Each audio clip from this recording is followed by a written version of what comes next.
Now my privilege and pleasure to introduce our very special guest of honor, the talented artist who created the amazing Canine Warrior exhibit, Mr. James Mellick, and his wife, Marcia.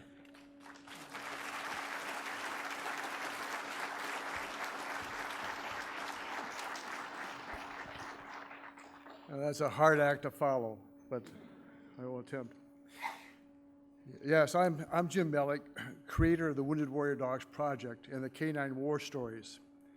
I think the mission of these two sculptural installations make them the most purposeful art of my career. In the next 30 minutes, I would like to share the lighter side of my canine allegory. Not all that I will show will be filled with humor and whimsy, but the early sculptures will give you some idea of the content from which the military working dog sculptures evolved. In a world of woe, we need a lighter side, perhaps a far side to keep us our sanity. In the 1980s, I turned to the animal allegory to find laughter and beauty again in living. I have always had a dog or two in my life, and sometimes more than the cousin dogs are dropped off for daycare. I have shared my lifetime with a variety of dog breeds from the Chihuahua to the German Shepherd.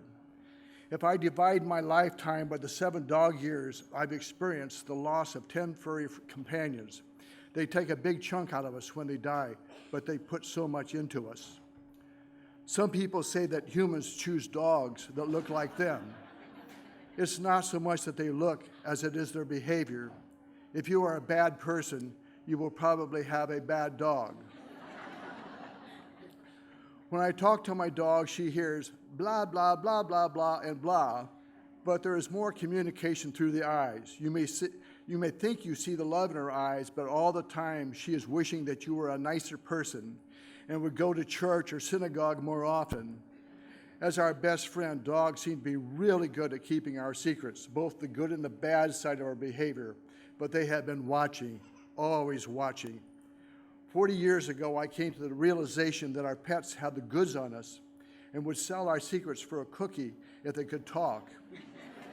If they could talk, they would tell us who we are as a people and reveal our true character so we can learn to be noble, honest, and courageous people.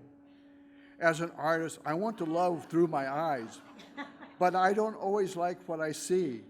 It is no good to become strident and angry in my work because healing art functions best as truth and beauty with a little humor thrown in. There are times that I feel muzzled, yet I am the court jester who has most often used dogs to tell truths about our human condition, to make note of troubling events, cultural problems, and shared emotions. My first dog allegory was an installation of 7 stocking dogs. I put a lot of thought into the title and came up with Stacking Dogs. It was sort of why not and whimsy, but people compared it to the 4 animal musicians of Bremen. I use a lot of literary and biblical references in my art, so I was thinking about the Tower of Bow Wow. In 1985, Reaganomics was a thing at the time, so I considered the trickle-down theory of economics. What lasted was politics of group thinking. The top dog is a Chihuahua, and the Irish wolfhound at the bottom is carrying the weight of everyone. Like the animals of Bremen, they are on each other's back to see where they are going, but they are in reality blind, with blinders and facing in the opposite direction. It's my idea of a camel is a horse designed by a committee. A few years later, I created Pecking Order. Instead of the top-down management, the dog, cat, and bird are in a symbiotic relationship of support, sort of God's peaceable kingdom. For the next few slides, I will turn from humor to pathos and share 3 sculptures which are heavier in content in that they document events that move me emotionally. By documenting these events, I feel that I have given form to the shared feelings of others. Those of us who watched the Space Shuttle Challenger lift off in 1986 know what this image is. In response to this event, I thought about the story of Icarus, who flew too close to the sun, and the wax in his wings melted and plunged to the ocean and drowned. Somehow, this sculpture, titled Da Vinci's Dog, an Italian greyhound in a flying machine, came to symbolize the event, and I wrote the following story. "Here, Bonini, come here, boy." Leonardo's Italian greyhound leapt onto the table and came face to face with a giant raptor of wood and canvas. It was a glider constructed especially for him. The sight curled his tail well beneath his delicate frame. Digging his toenails into the table, Bonini spun around and leapt for the open door just as Leonardo caught him in midair. "It's all right, boy. Nothing to be afraid of. It's just a flying machine. You'll be fine." As the dog sat forlornly, Leonardo lowered the glider onto Bonini's back and, being careful not to hurt the dog, attached 2 straps about the chest and the waist. "Wouldn't you like to be a bird for a few moments, Bone? This isn't going to hurt, trust me." Leonardo lifted his faithful but wimpish whippet to the ledge of the studio balcony and sent him sailing. Bone let out in an audible cry, and as his world began to spin beneath him, he saw prophetic visions of dogs and monkeys floating in strange, weightless machines of a future time. The Soviet Union launched dogs into flight 71 times between 1951 and 1966, with 17 deaths resulting. Many years later, I used Heidi as a model for a woodcut, making the print version of Da Vinci's dog. The dog expresses more fear in the print version, and this is the woodcut plate. Another event that I chose to document was the burning of Yellowstone Park in 1988. Since then, such catastrophic events have become commonplace in California, and the current fires of Australia are disastrous. My response that year was to use Disney's Old Yeller as an allegory for Yellowstone Park, titling it The Burning of Old Yeller. Some people, not understanding allegory, were upset that I would light a dog on fire. He is also not eating the tiny bear in his mouth, but carrying it to safety. In 1999, at the end of the Kosovo War, I knew that mass graves of genocide would be discovered in Kosovo as they were in Bosnia. In my research, I could not find a breed and the stature of a dog from that region to carry the idea. So I used the ancient breed, the Anatolian Karabash, a shepherd's guard dog from the Turkish highlands. I liked the way its curled tail balanced the head in the chosen gesture. I wanted the dog to be weighted and bent low, cautious and pensive in expression. Its gesture is somewhere between sniffing and pawing at the ground and getting ready to vomit. The dog's body begins to separate like a cracked earth. Within the neck and the body are over 100 individually carved figures in various positions of death, as though they were thrown into a pit. I thought about the individuality of each victim as I carved each figure. On first view, the figures look like the viscera, the bowels of the earth, or a cancerous growth that is invading the belly and the neck. The viewer then sees that the convolutions are individual human forms. 20 years later, I came across the image on the right, which must have inspired the detail on the left. This image must have been in my subconscious when I created the sculpture in 1999. And now the parents and the audience can breathe a sigh of relief as we will return to lighter fare. Part of my canine allegory is to tell the story about the dogs of famous people in history. And if they did not have a dog, I gave them one, such as Darwin, and then I write this fun story to go with them. It is a little-known belief that when dogs go to heaven, they are repaired and given a new life, and then paired as companions for incoming souls that knew the joy of a dog's company. Sinners, stopped at the pearly gates, are given cats to accompany them to the fiery pit, so that torment will be certain, and they will never have nice drapes or furniture. Atheists who did not believe in a supreme being, but tried to compensate by living as morally and ethically as possible, would spend eternity listening to ABBA. Not God, but the Swedish pop group, riding the elevator between the lower and the upper regions, never being able to get off. Now, Darwin reached the pearly gates, and St. Peter asked him if he had a dog waiting for him. "No," said Darwin, "but I spent a lot of time riding the HMS Beagle around the Galapagos Islands." St. Peter said, "With all the doubts you created about the Creator with the origin of the species, you will have to take the elevator for eternity. However, I will put a dog together to ride with you." Darwin thought at least he deserved a monkey. So St. Peter reached into his very large ancient bag of animal parts and began to assemble Darwin's dog. These were spare parts he had laying around since the great do-over, the great flood. From his bag, he pulled the chassis of what looked like the Dogosaurus rex, the ancestor of all canines. He gave the body, the fangs, and the claws of the saber-toothed tiger, and the spiked tail and the fin from dinosaurs. "Here you go," said St. Peter. "Have a nice eternity, and watch the tail and the claws." "Would you happen to have a cat?" asked Darwin. Now, I don't know if Ramses had a dog named Ramses, but there is a breed named after him, the Pharaoh hound. As the story goes, Moses stepped gingerly over the ground, swarming with frogs.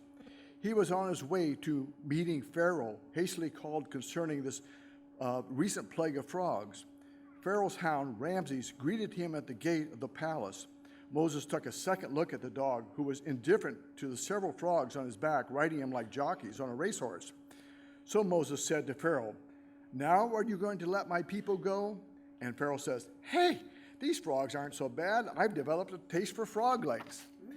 The moral of this sculpture is we humans become complacent, living with our plagues, our habits, rather than making the necessary changes. We rationalize and become quite comfortable carrying our sins around like a monkey, or in this case, our froggish golems on our backs. I recently found this medieval engraving of the frog plague, and there was this little dog with a frog on his back. Another famous person and dog duel was General George Patton and his dog, William the Conqueror. It is said that Patton called him Willie because he turned out to be afraid of his own shadow. Today, I believe it was shell shock. What dog would not have PTSD being paired with General Patton? I simply wondered, since it is said that General Patton believed in reincarnation, what if he were to reincarnate as Willie, the strongest bond ever? In 1986, my brother, Dr. Gary Mellick, was an Army captain who worked in the performance laboratory of the Pentagon. Being proud of my art, he sent pictures to George Patton's son, Major General Patton IV, who forwarded the pictures on to his sister. My brother received the return pictures folded in an envelope with the following letter. "Dear Captain Mellick, my brother, Major General George S. Patton, retired, showed me the photographs of your brother's carving of a wooden dog purportedly entitled Patton's Willie. Your brother seems to be a talented woodworker, and it is a shame that he should waste his time and talent on such a ridiculous and misnamed piece of work.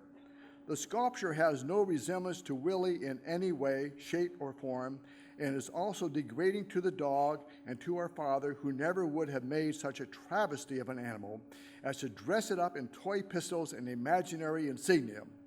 Willie's eyes were not blue, and his head was not classic, nor did his ribs show.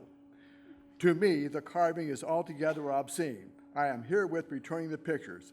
Sincerely, Ruth Ellen Patton Toten." You can't win them all. Little did I know that the humor of Willie would pave the way to giving form to the honor and the sacrifice of military working dogs 30 years later. Around the same time, I created Postman's Revenge. 2 years before RoboCop came out in the theaters, this robo-dog was designed to vacuum up all the mean dogs on the mail route. About 10 years later, I revisited the idea of fake watchdogs that people could put on their front porch as a deterrent to bad guys. And then 20 years after the watchdogs, to keep the deer out of my garden, I made very effective but rough scare deers.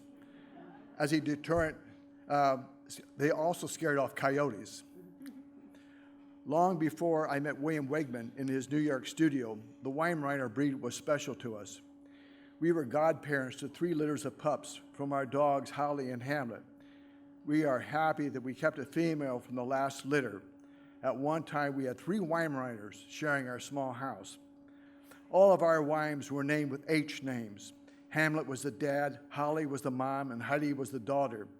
Holly, our late queen mother of several litters, had her whelping box in the basement. When it was time to feed her pups, she would carefully walk into the box, placing her feet in the open spaces between the blind puppies.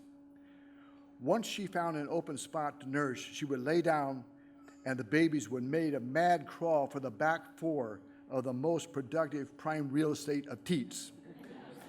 If a pup is late to dinner and all the teats are taken, I like that alliteration, teats are taken, there is always one bully in the litter who is able to swim through the rows of nursing brothers and sisters, causing them one to lose their grip on Mama Poppy. And this is known as teat surfing.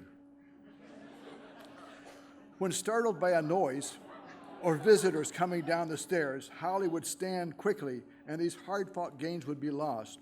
One by one, the nursing pups would lose their hold on her teats and drop off with a poppy sound, like that. But this time, all 9 of the pups, eyes not open yet, had a good grip and held on like the swinging and wiggling fringe of a Surrey. Our Weimaraner Heidi inherited the height of her father, Hamlet, and the appetite of her mother, Holly. She stood about 2 inches higher than her mother, Holly. Heidi, now 14, is high maintenance and follows me around the house when she is not sleeping. She is the perfect height for our dining table, and she can easily lay her head on the table when begging. She glances sideways, awaiting my reaction. The grandkids are easy pickings because the food in hand is rarely near their mouths. Their heads knoweth not what their hands are doing, and the dogs are watching for the perfect moment of interception. In Greek mythology, many goddesses escape their suitors by turning into trees. Heidi spent so much time at the table that I turned her into one. When Hamlet and Holly died, we adopted and rescued a female yellow lab. And by the way, if you have a chance to rescue the dog, do it. We found out, we're thinking that when the Y mix thinking that Heidi would like a sister. Well, we found out where the B word came from. She was always picking fights with her stepsister, who was a third larger. We named her Hillary. Hillary is better adjusted now, but she still tries to boss Heidi around. She has never accepted being a third smaller than Heidi. She will never lose a race for our affection. If a dog rolling in coon crap or roadkill is a sin of deception, then getting hosed off in the dog's form of forced baptism. In fact, I wrote a song about that titled Roadkill, which is appropriately in a minor key. It goes like this. I am a dog and I like to roll in dead things on the road. Nearly got hit by a car last night, but if the truth be told, roadkill is wonderful stuff. It's aged, it's furry, it's soft. What the butchers don't eat is really a treat, and my master will hose me off.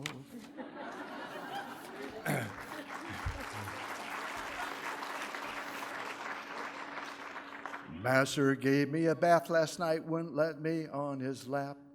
I'm going to go hunting today, but first I'll take a nap. When I get up, I'll stretch and yawn and then prepare my trap. Varmints won't know that I'm a dog after I roll in crap. I'll run in the field till the sun goes down. I'll hunt and yip and yap. Master will yell and hose me off because I smell like crap. Now, thank you. I'm keeping my day job. In 1987, I thought it was funny for the Archbishop of Manila to be named Cardinal Jaime Sin. So I created this miniature greyhound with a drunken cardinal on his back and wrote this short story. Jaime the Cardinal was a spirit guide and companion for Frankie, the miniature Italian greyhound. Wherever Frankie went, Jamie rode along. Jaime felt safe from the cats, even though some of them were as big as Frankie. They were inseparable, but sometimes Frankie wished otherwise. Jaime loved the berries, especially the fermented ones.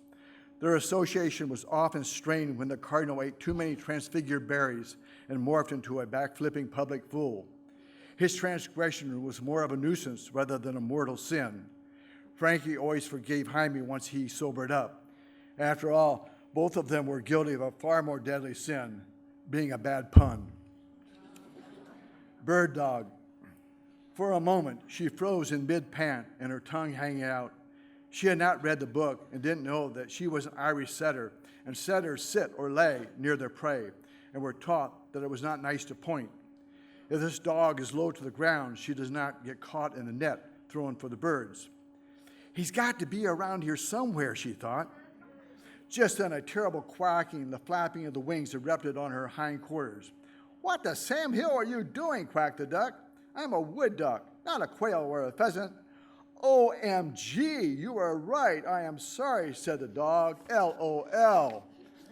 Just then they caught the reflection in the pond. "Say, you know we look pretty good together," said the dog. The duck replied, "Yes, indeed we do. Let's hang out together a while longer." And they did just that, taking selfies and posting pictures of themselves on Facebook. Pet rock. It is understandable why cats are often thought of as female. I'm going to get into trouble here, I realize. It is understandable why cats are often thought of as female and dogs are regarded as male. I think it was much to do with the cat's independence or perhaps indifference. Her unwillingness to respond immediately to being called or her displeasure of being held should not be confused with the antisocial stupidity. Likewise, if a cat's show of affection is conditional, a dog ought not be considered stupid or inbred because of his blind trust, unconditional loyalty, wet kisses, and emotional expressions of affection. This sculpture of an interacting dog and cat had an alternative title.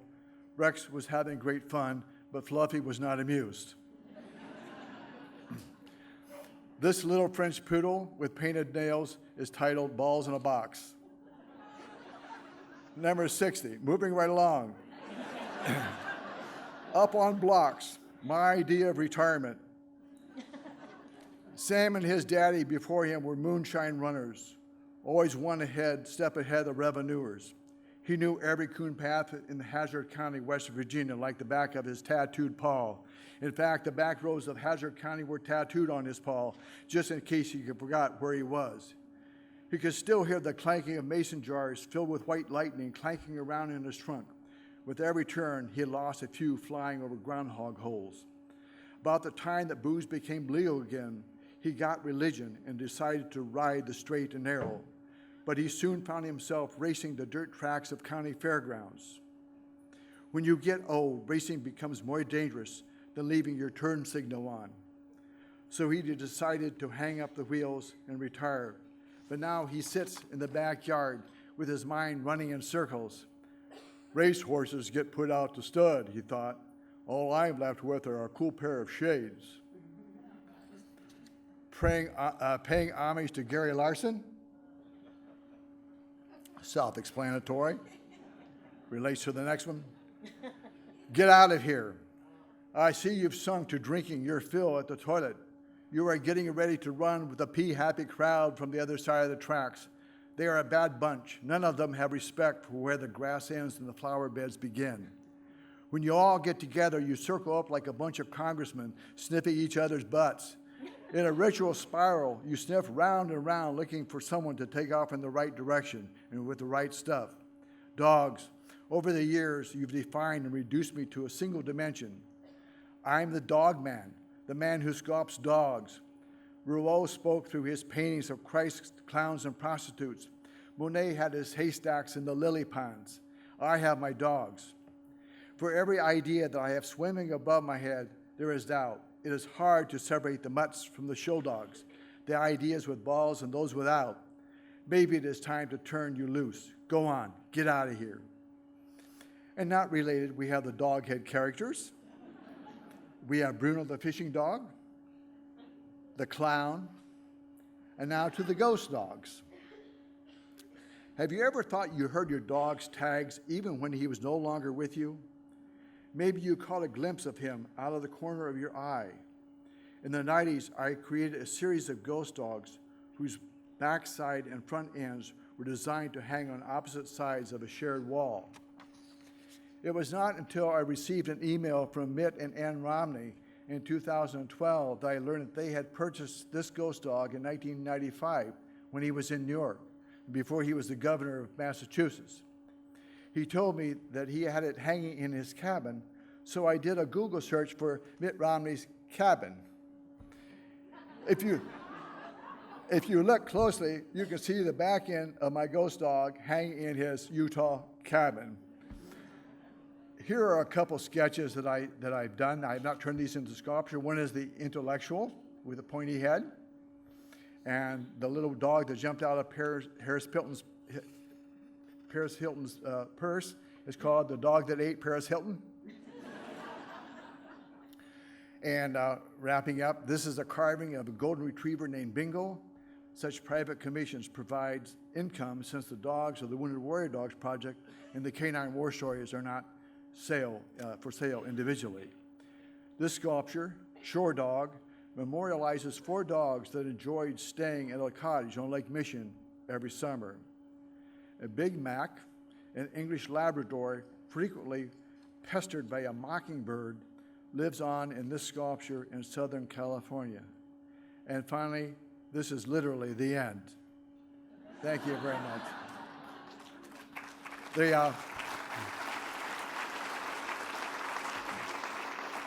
There are more stories and stories like these in the book that's in the gift shop. Thank you very much.